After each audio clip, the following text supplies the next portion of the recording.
আম্মা আম্মা তুমি মিনি রাইস কুকারে রান্না করছো? হ্যাঁ, এই যে দেখো আমি ভাত বসাইছি।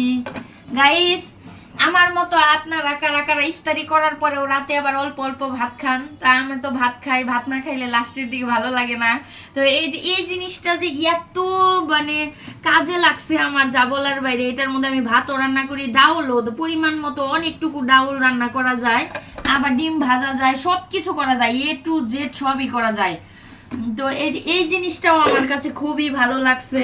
মানে কাজের একটা জিনিস ডিম সেদ্ধ করার। এই ডিম সেদ্ধটা মানে ভাপে থেকে হয়, ভাপ উঠে যে এখানে একটু পানি দেওয়া লাগে, মানে পানিতে ডুবে না, মানে ভাপে থেকে সেদ্ধ হয়। এর কারণে ডিমটা অনেক মজা লাগে, ডিম সেদ্ধটা অনেক ভালো হয়। মানে দেখা যায় অল্প কিছু সময়ের ভিতরেই হয়ে যায়, খুবই ভালো হয়। এই যে আর কোনো ধোয়াধুয়ি ঝামেলা নাই, এটা মানে দিব আরই হয়ে যাও। খালি একটু টিস্যু দিয়ে পরে, এই যে এখান থেকে টিস্যু দিয়ে পরে একটু মুছে নিব। আর পাত্রর মধ্যে যখন ডিমটা সিদ্ধ করবো তখন কিন্তু অনেক ঘষাঘষি করে পাত্রটা ধোয়া লাগে। এই মানে খুবই কাজের দুইটা জিনিসই, খুবই কাজের একটা জিনিস।